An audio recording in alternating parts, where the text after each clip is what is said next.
name is called Beer, and let's start with REVEIL. This is a narrative first-person psycho thriller focusing on puzzles and exploration. So basically this is a very nicely done walking simulator, you know, with horror vibes, so not as boring as you may expect. The story begins with you waking up. You are disoriented, your head hurts. Well, honestly, a lot of us have the same problem the main protagonist has. It's called alcoholism. But surprisingly this time, it's not it. You are trapped into a surreal, mysterious place where everything looks familiar, but you don't know why. As things get crazier and more bizarre, the lines between reality, memory and imagination become more and more blurred. So your only way out is to solve everything. Be sure you have an IQ a bit higher than room temperature. Game has strong, very positive review score, so if you like games like that, this may be a wonderful hidden spoon of potato salad for you. Warhammer 40k Space Marine 2.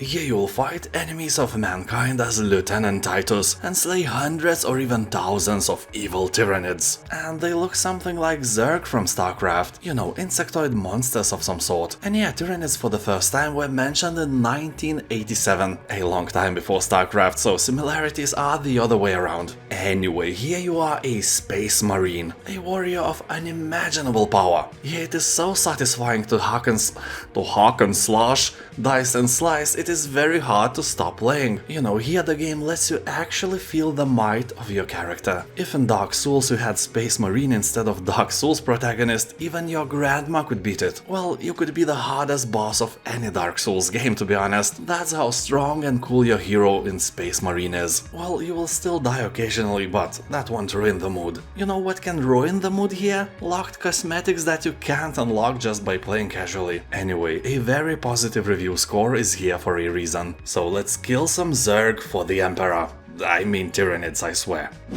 The Invincible. The Invincible was written by Polish writer Stanisław Lem, the author of the very well-known Solaris. In general, I think that The Invincible should have been a movie, but I will take a game as well. So the plot of the book, I will try to tell you without spoilers, is revolving around an expedition who has landed on a distant desert planet, much like a Mars, but an itsy-bitsy teeny-weeny more alive one. And then bad things start to happen. Duh. All I can say that this plot is not a usual one where you land on some creepy rock and then some monsters start snatching your crew one by one. It's not like that. If you remember Solaris, you can realize that Stanisław Lem tried to avoid cliches and think of something more intriguing. So I can promise you that The Invincible is not a cliché story. It is really good, less psychological if you compare it to Solaris and more action-oriented. Also, if you played Firewatch, you will see where they took the inspiration from.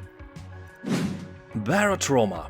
Here, in the not-too-distant future, humanity has fled to one of Jupiter's moons. With its irradiated icy surface, life can only be found in the ocean below. You'll travel through a punishing underwater world and discover what lies in the depths of Europa. Basically, this is a 2D co-op survival horror submarine simulator, one of the most casual genres, no doubt, inspired by base-building games like RimWorld or Dwarf Fortress. Also, it has a fun mode quite similar to Among Us. One of your crewmates may be a traitor. So, as you can see, Barotrauma has nothing to do with poor guys getting traumas in a local bar. Game has above 90% of positive reviews, and people on Steam are saying that this game is filled with stupid jellyfish and can be played by everyone with developed brains, meaning that it's not for kids, but you can play it with your grandma.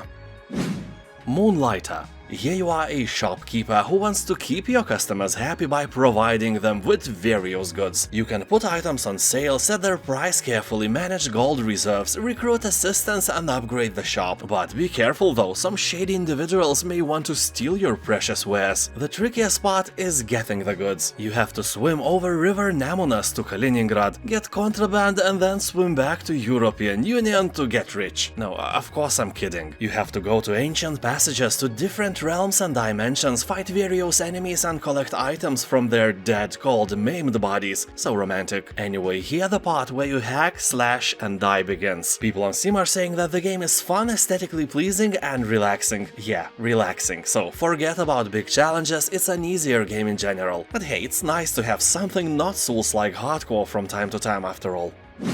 Batman, the Telltale series. You'll make discoveries that will shatter Bruce Wayne's world and the already fragile stability of a corrupt Gotham City. Also, your choices will determine the fate of the Batman. Just like in Telltale's The Walking Dead series, here you can choose your own adventure and dive deep into this cool visual novel. The game includes 5 episodes, and as people on Steam are saying, this is a great adaptation with interesting characters of the Batman franchise. Voice acting is nice, the script is engaging, and if you like games like that, it's almost a must-play. You know, seriously, there aren't many great visual novels you can play, especially not on this level. One nitpicky thing that may discourage you is that if you choose a non-violent path, the game will probably fail to react accordingly in several situations, so just beat everyone and enjoy the story. Bendy and the Dark Revival. The second part of Bendy and the Ink Machine was released 5 years after the success of its predecessor, and surprisingly it is even more loved by the puzzle and horror fans than the first part. On Steam it is close to an overwhelmingly positive title, and that is a thing you cannot ignore. You will play as Audrey as she explores the depths of a creepy animation studio that's gone completely mad, just like your alcoholic Uncle Steve who believes that Earth is in the shape of a vodka bottle. Yeah, flat earthers are such a thing of the past. Anyway, he will combat ink-tainted enemies, solve puzzles, and evade an ever-lurking ink demon while seeking your way back to the real world. You never know who or what is going to be around the next corner in this crazy realm of shadows and ink. Like in the first part, you will have to discover the truth, escape the studio, and above all, fear the ink demon, and survive. A wonderful game for your spooky evenings. Hardspace, Shipbreaker. There are so many games where you just fly the spaceships, but have you ever thought about where these ships go when you don't need them anymore? Well, me neither. That would be dumb. But someone couldn't shake the idea and made this game. So here, equipped with cutting-edge salvaging technology, you will carve and slice spaceships to recover valuable materials, upgrade your gear and take on more lucrative contracts, and pay your billion credits debt to a shady corporation. Human life means nothing to them, so you are just a tool with a capability of holding other tools. You know, if your hammer could hold another hammer, nobody would need you at all. Just think about that, how fragile everything is. Anyway, the game is a proud owner of very positive reviews, and if you feel adventurous, this may be your spoon of potato salad. Although be careful, too much of zero gravity can convert you into another space object. A comet. A vomit comet. Tacoma. This is a sci-fi narrative adventure set aboard a high-tech space station in the year of 2088. You will explore every detail of how the station's crew lived and worked. You will have to find the clues and unravel the gripping story of trust, fear, and resolve in the face of disaster. At the heart of the space station is the facility's digital surveillance system. It has captured 3D recordings of pivotal moments of the crew's life on the station. To be honest, that is a bit creepy to intervene in someone's life like that. Some Big Brother experience, I'd say. So as you explore, the story starts to unfold. You'll use your ability to rewind, fast forward, and move through the physical space of these complex scenes. Examine events from every angle, reconstructing the multi-layered narrative as you explore. People on Steam are saying that the game is really interesting and the story is amazing. A very positive review score confirms that with ease. High on Life. Here you and a team of charismatic talking guns must answer the hero's call. You will become the deadliest intergalactic bounty hunter the cosmos have ever seen. Game may look like it's oriented to a younger audience, but it's actually the opposite. Drugs, sex, cursing and gore is the very foundation of this game. So here you'll travel to a variety of biomes and locations across the cosmos. Go up against the nefarious evil boss and his gang of goons, collect loot and meet unique characters. You will navigate dynamic and changing worlds that range from a jungle paradise to a city built inside an asteroid. Complete hunter challenges, meet weird, fun and hilarious characters, collect an array of alien technology, and so on. People on Steam are saying that the game is very fun, but a bit too short for its price. It's only about 8 hours long. Warpips. This is a quick-to-learn but also very fun tower defense strategy game. You will deploy the right composition of soldiers, tanks, helicopters and planes, compose the best army, research the right tech and overwhelm your puny, pathetic enemy. Although the game may look like a multiplayer thing, it is absolutely a single-player experience made entirely for your personal pleasure. As developers say, if you buy the game, you get the game. No pay-to-win elements, no microtransactions and no pineapple in potato salad. It's a solid game with randomly generated battles that are different every time you play. People on Steam are saying that Warpips is a great relaxing game where you don't want to dive deep in some complicated story and just want to brainlessly push buttons. Iratus, Lord of the Dead. This is a turn-based tactical roguelite RPG set in a dark fantasy universe. You'll have to lead an army of undead to reach the surface world and bring death to the mortal realms. You know, they lack death on the surface, so you are ready to supply the demand. So you will control an obedient army of the living dead. You know, all the classic monsters: skeletons, zombies, banshees, other unliving warriors. I swear, I know more. And you will create your soldiers the only way a necromancer knows how, from the body parts of your slain enemies. Iratus definitely has a high replayability due to different minion composition in your team. Also, there are multiple different pathways to take when it comes to finishing the game. The main story will take up to 12 hours of your boring life. Shadow Tactics: Aiko's Choice. The game is a standalone expansion of the Shadow Tactics franchise, meaning that you are not required to have the main game to play it, and that Aiko's Choice is a full game with no strings attached. It is set in Japan around the early Edo period. Aiko's Choice is a stealth strategy where the main protagonist is a master of camouflage and distracts enemies disguised as a geisha. But it's not the only character you will be able to control. An agile ninja, mighty samurai, young thief, wise marksman, and perverted penis doctor joins your course as well. Well, maybe not the latter, but you never know who is gonna jump to your aid unexpectedly. The Thaumaturge.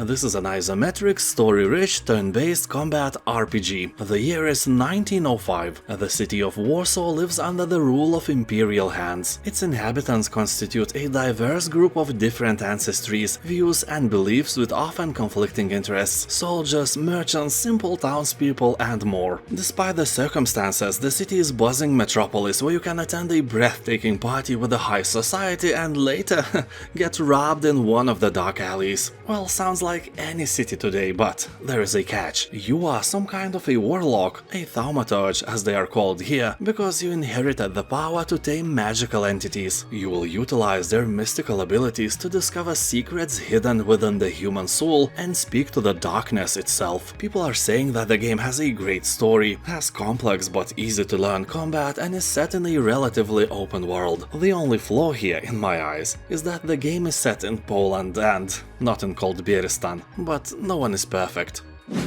Chivalry 2. When years ago I tried the first part of the game, I liked it so much that I played it for several hours non-stop. I had great internet, so anyone with slower connection died from my swings like bleeding pigs just because of the lag in their pathetic homes. I felt like a combat god, but that only lasted until some averagely talented players with good internet speed connected to my server and, you know, I started to die a lot. That I didn't like. I have a similar story with Chivalry 2, but somehow this part was easier for me to learn and I had tons of fun. So here you'll try to dominate massive 64-player battlefields. Catapults tear the earth apart as you lay siege to castles, set fire to villages and slaughter filthy peasants in the glory of team objective maps. Also, a fully featured mounted combat system will make you feel like a true knight, and that includes the ability to trample your foes, land devastating front and rear horse kicks, unhorse your opponent with a lance and engage in a deep melee combat with grounded or mounted opponents. The game has a very positive review score left by tens of thousands of players, so I think it's safe for you to give it a try.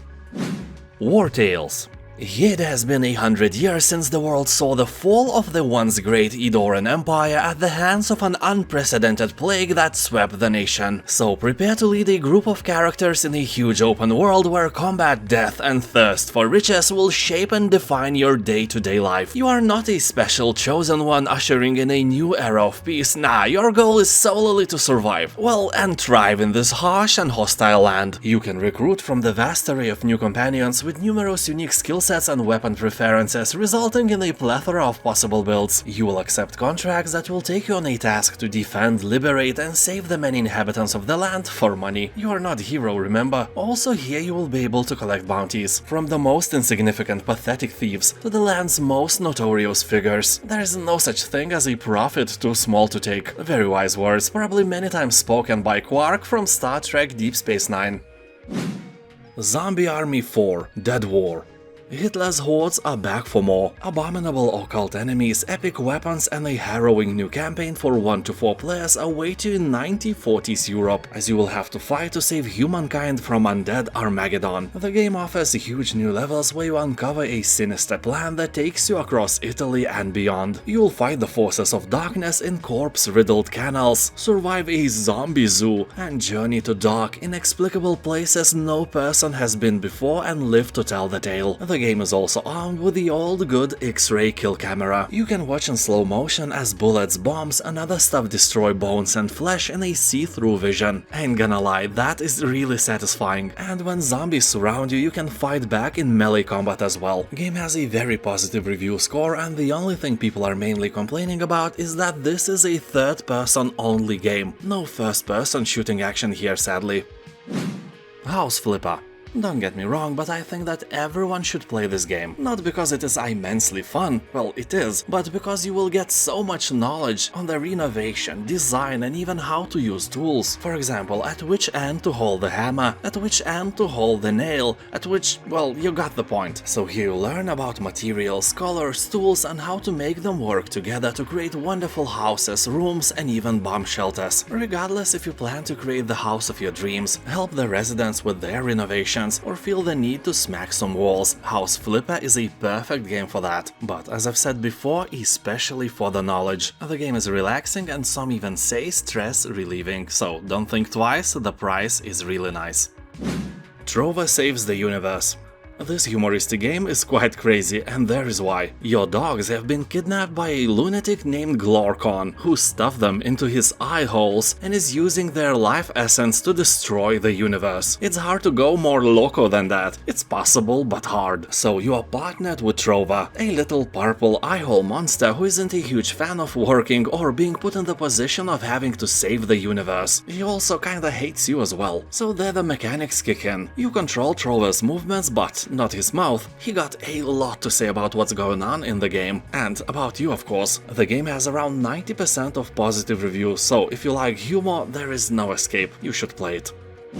Othercide. Here you will lead your army of female warriors to battle. Your skill in combat will decide their fate, shape their abilities and personality. So under your command, they probably just die angrily in pain and agony. Anyway, jokes aside, like in all turn-based games, here you will have to plan your moves carefully, because one wrong action can lead your party to failure. Although the game offers cool mechanics where you can sacrifice one to heal another, survivors will get stronger, ready to fight the next battle. The bad news is that the game practices permadeath, so by sacrificing warriors, you are like sacrificing them for real. And the elephant in the room is, of course, the visuals of the game. Only black, white and red color palette exists here and makes this game stand out from other similar projects.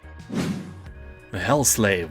An interesting game for the fans of Darkest Dungeon. Here the world is coming to an end and humanity is on the brink of extinction. A very original and innovative plot never heard before. So you will have to save humanity from a demon invasion by making a pact with the devil and praising one of 6 demons to avoid humanity's demise into darkness. You will have to use your newly acquired demonic power against the invaders, but it may have a bigger impact on you than you thought. Here you'll customize your character around a passive skill tree, discover and experiment with dozens of traits and demonic powers. Also find great synergies between skills and achieve destructible combos to send your adversaries back to hell, or just to hell if they were never in hell before. You know, just to make things clear. People on Steam are saying that the game has an amazing art style, dark and gritty theme and amazing first act, but it lacks polish and may become a bit boring over time. Despite that, the price is quite nice, and if you are a fan of these dungeon crawlers, it may be a good game for you to try.